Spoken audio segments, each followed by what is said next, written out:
días. Le doy gracias a Inge y a la Universidad ICESI pues, por esta invitación.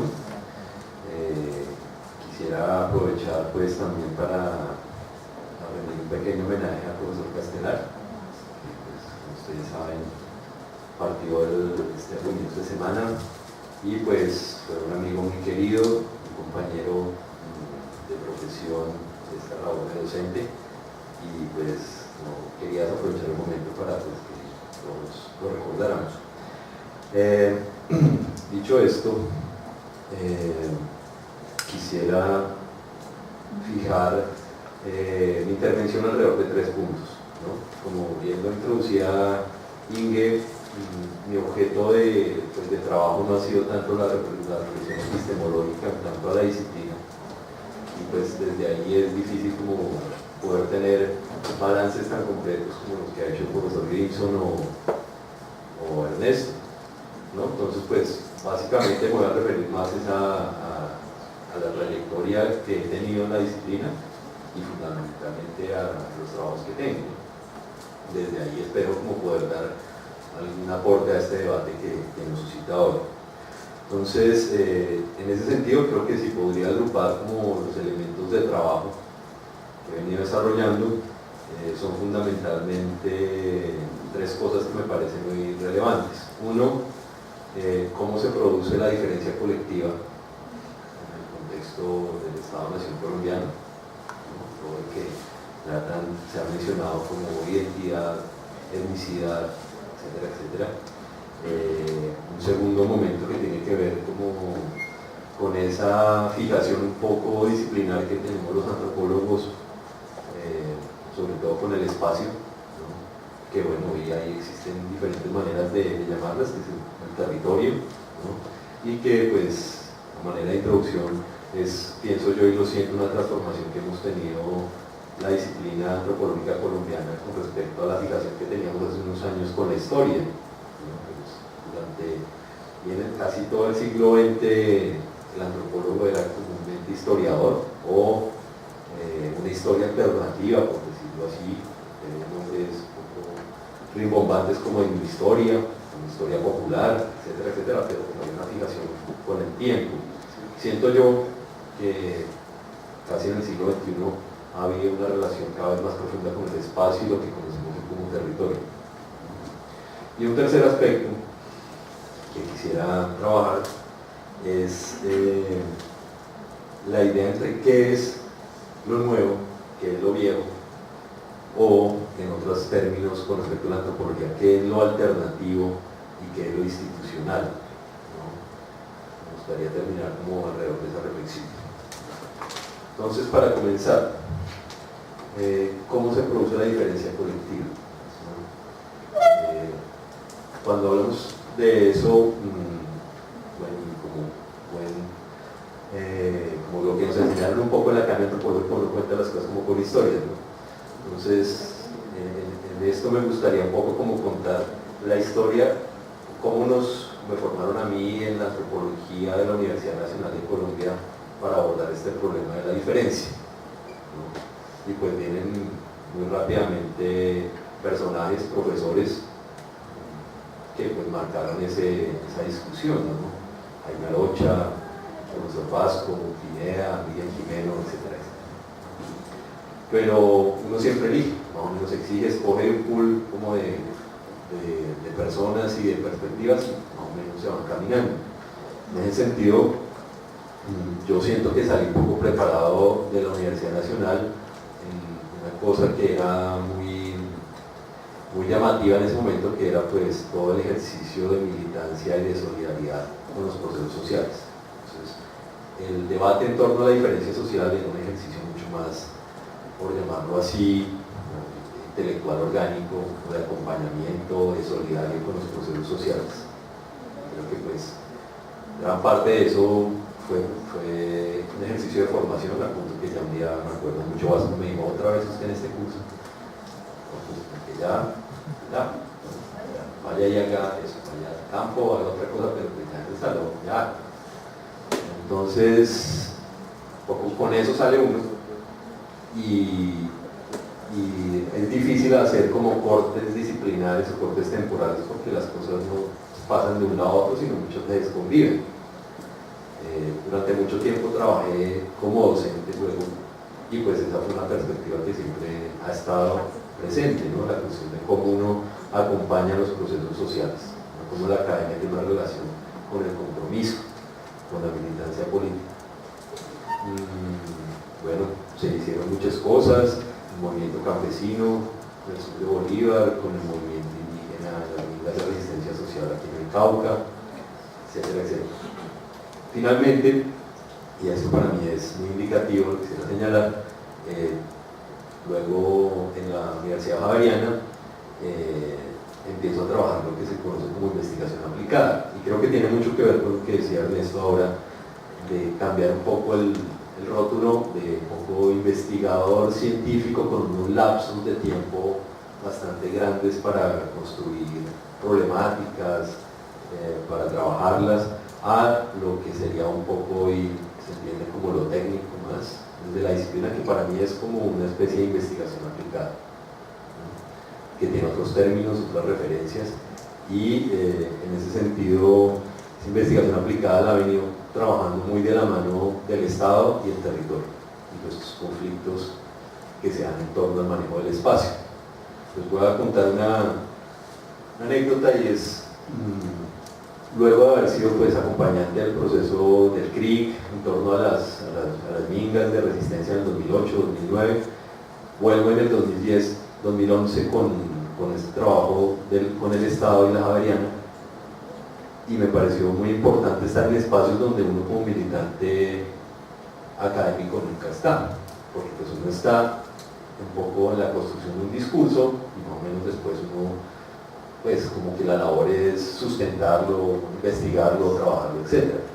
Pero difícilmente el militante o el académico comprometido llega a las instancias donde se dirimen normalmente los conflictos sociales, porque uno hace un conflicto no para quedarse eternamente en el conflicto, sino que los conflictos tienen pequeños, digamos así, treguas o elementos que se conocen como negociación, ¿no? O sea, cuando los indígenas, los campesinos hacen una marcha, pues la idea es que se pueda llegar en un momento a discutir los términos de negociación, y en esos escenarios casi nunca pues van los representantes, los líderes sociales, pero pues casi nunca, además van las partes, por decirlo así. En este caso iba como asesor de en ese entonces el gerente nacional del INCODER en las negociaciones del CRI con el 982. El 982 es un super decreto que recoge todos los acuerdos incumplidos por el gobierno nacional desde 1986 a la fecha.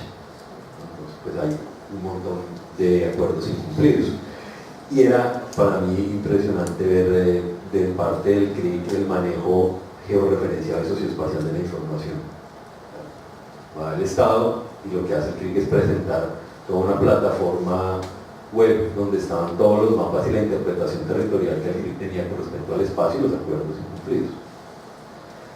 Impresionante realmente cómo se maneja eso, un grado de tecnicismo y profesionalidad muy elevado. Sin embargo, en la presentación había algo que no me cuadraba, y era que permanentemente se hablaba de la necesidad de tierra, pero se hablaba como si en el Cauca solamente hubiera una población étnicamente diferenciada.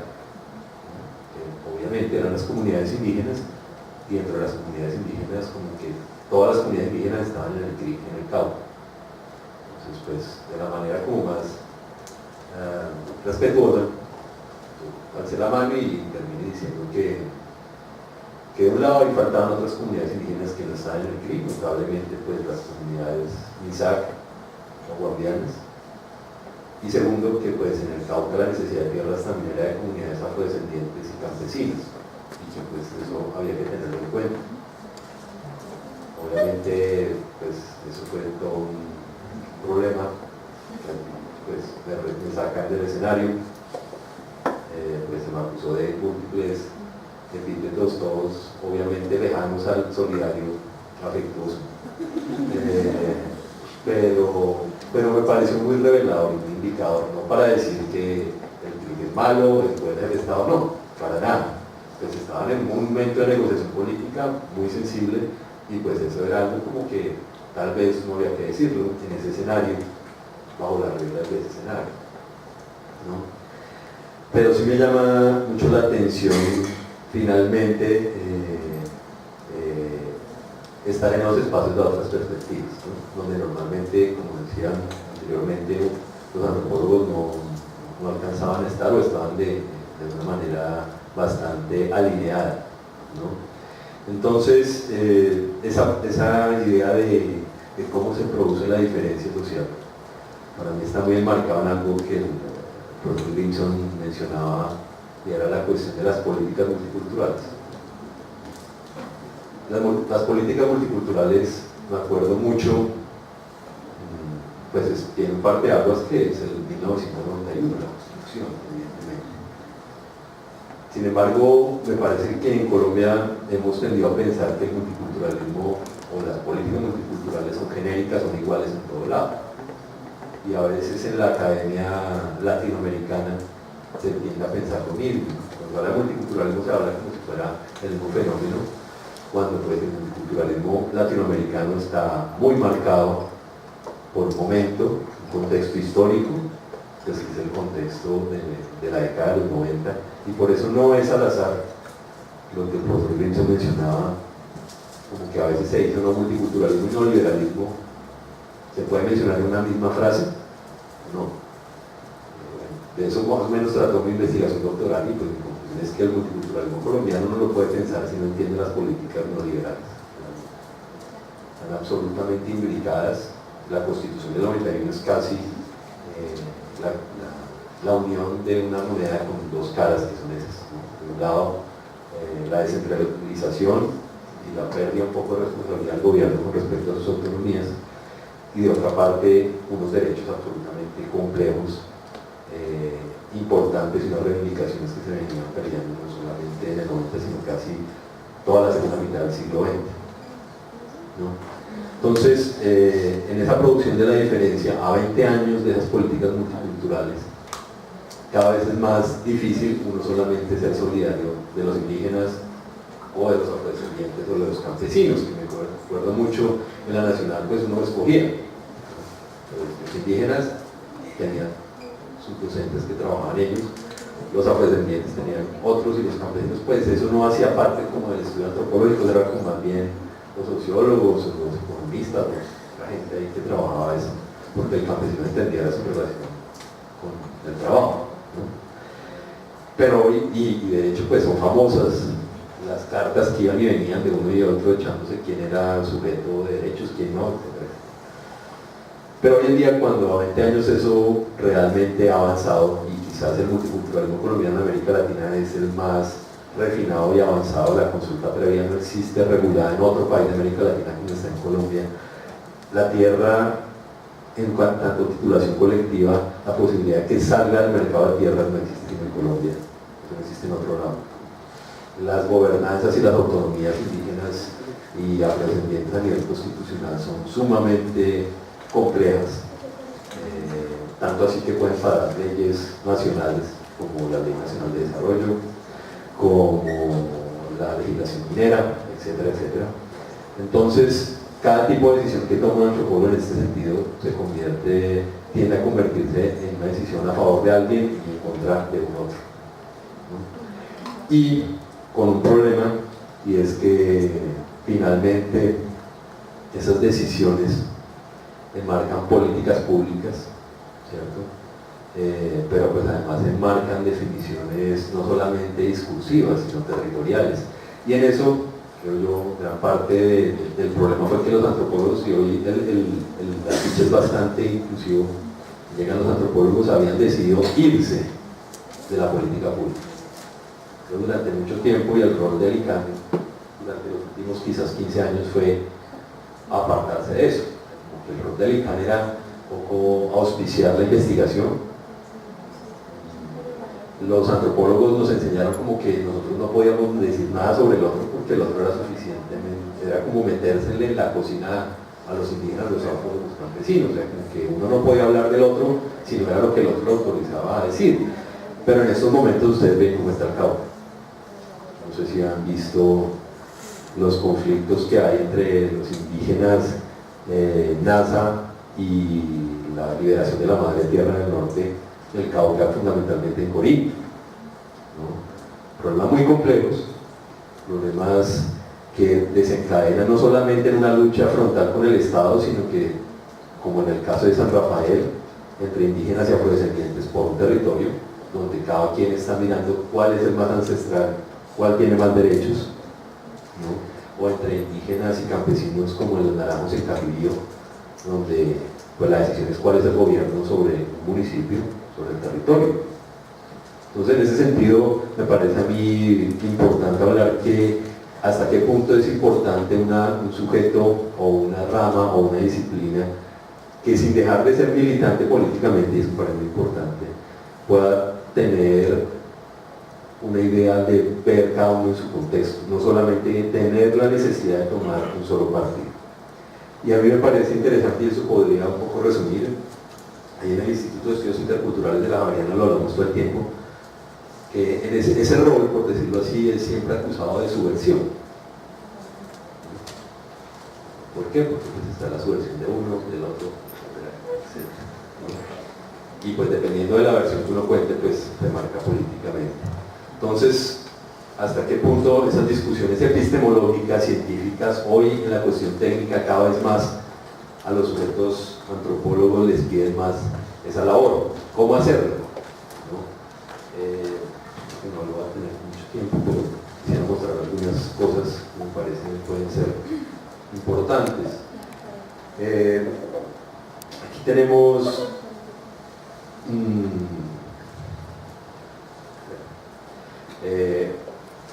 entonces, como habrán adivinado un poco, mi labor, más que trabajar sobre los sujetos sociales en sí mismas, es trabajar sobre el Estado en sí mismo, como el Estado, un motor y productor de diferencia colectiva. Las políticas se enmarcan en una doble vía, cómo eligen los sujetos ser o no ser. Y en ese sentido, lo que he intentado construir en estos años es una especie de antropología del Estado. ¿Cómo hacer esa antropología del Estado? El Estado ha sido un sujeto poco visto con temor desde la antropología. Se ha trabajado desde los trabajos de Taussig en torno al fetichismo del Estado, el poder mágico que tiene el Estado y la política pública, ¿no? O, del otro lado, ignorar el Estado y verlo como un contenedor de relaciones sociales. En un ejercicio de antropología del Estado que pues no es nuevo, se viene trabajando desde los 80, quizás sistemáticamente hay que ver cómo funciona el Estado, ¿no? Y no entender al Estado solamente en su rol sociológico o institucional. Y en ese cómo funciona el Estado, pues uno tiene que ver algunas cosas que es un poco animístico, que los antropólogos utilizamos un poco el animismo como para decir si la comunidad tiene su corazoncito, si el Estado tiene su corazón o no, cómo funciona eso, cuáles son los sentidos que tiene el Estado. Y uno de ellos es, por ejemplo, la voz del Estado. ¿Cómo funciona la voz del Estado? Entonces, pues obviamente, aquí hay un ejercicio sobre un estudio de las cronologías legislativas del subsuelo en Colombia, ¿no? Entonces está casi que desde Felipe II hasta nuestros días. Entonces lo coloco porque, por ejemplo, está dividido, es un ejercicio bastante árido, tedioso, nos hace preguntarnos si estudiamos antropología o derecho y qué saca uno con esto, ¿no? Pero pues el asunto es que Colombia es un país realmente con una fijación en el derecho bastante particular. Cuando uno va a campo, y los afrodescendientes saben mejor la ley 70 y sus decretos reglamentarios que los mismos abogados, por no hablar de los indígenas. Y la legislación por lo general tiene una interpretación que es así limitada como está acá, ¿no? Y es lo que tendemos a ver. Sin embargo, no es la única. Y bueno, aquí no tengo el ejemplo, pero esta es una interpretación de cómo cambian a través de sus leyes, ¿verdad? Pero uno podría, y es una horizontal, pero también la podría hacer vertical, porque cada una de esas leyes tienen decretos reglamentarios. Y esos decretos reglamentarios se vuelven, una vez, la narrativa estatal que justifica una ley, pero otro es el sistema operativo que lo hace práctico. Y ahí hay uno de los secretos del multiculturalismo neoliberal, porque el multiculturalismo no tiene ningún problema en reconocer cosas que parecen contradictorias y opuestas. Por ejemplo, la autonomía indígena sobre el territorio, pero la necesidad de que el capital extranjero afecte y trabaje en esos mismos territorios. ¿Cómo se justifica eso? ¿Cómo se desarrolla? Pueden ser, estar en una misma constitución, lo habla, ¿cierto? Pero los ejercicios, los decretos operativos son los que la hacen plausible, ¿no? Y ahí nos vamos con el segundo elemento que quería mencionar, y es la cuestión territorial. Cuando uno ve el operativo, cuando ve las leyes, parecen absolutamente coherentes una en sí mismas. Entonces, por ejemplo, uno habla la cuestión minera. ¿Cuáles son las solicitudes del departamento del Cauca? ¿Cuáles son las solicitudes mineras que hay? Entonces, está demorando en cargar.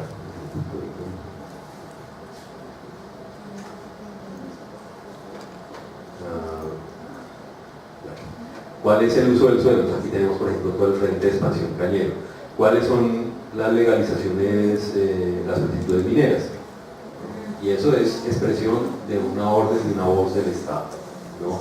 Pero las solicitudes mineras no son lo mismo que los títulos otorgados. Hay una gran diferencia entre uno que se traduce espacialmente, ¿no?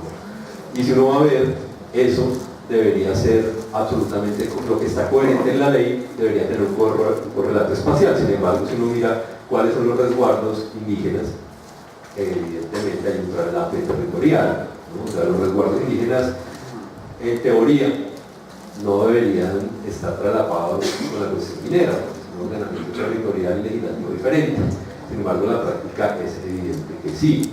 Y a los mismos procesos sociales, como los resguardos indígenas, por ejemplo, las zonas de reserva campesina, aquí en todo esto, pues ustedes verán el traslape evidente que hay, ¿no? Entonces,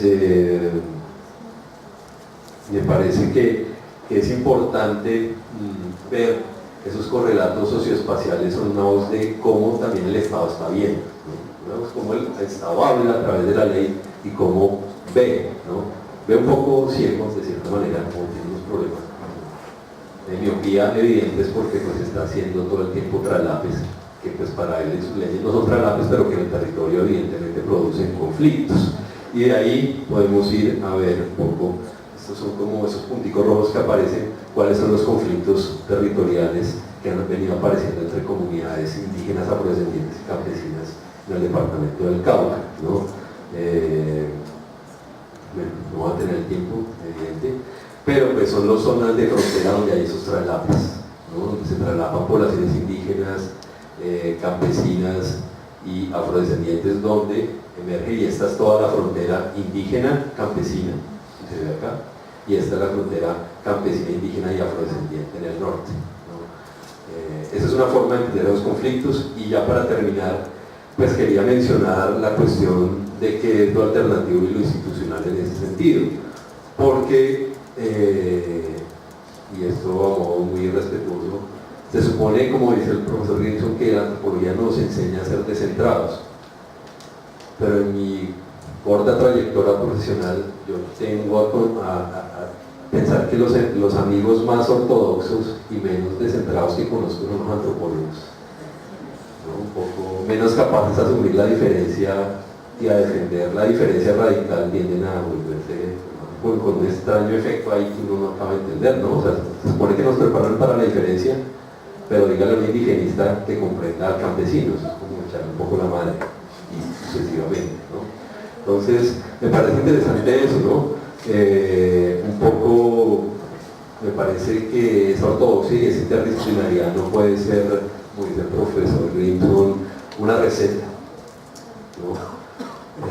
Pero también estoy convencido que el antropólogo no solamente puede limitarse a solucionar la perspectiva antropológica de sus problemas, porque los problemas como estas vainas territoriales difícilmente se pueden solucionar sin un aporte geográfico, sin un aporte sociológico, legal, etc.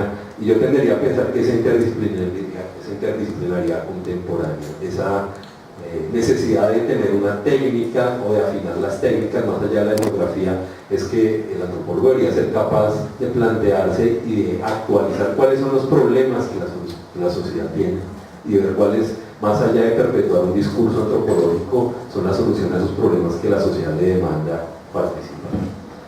Eso era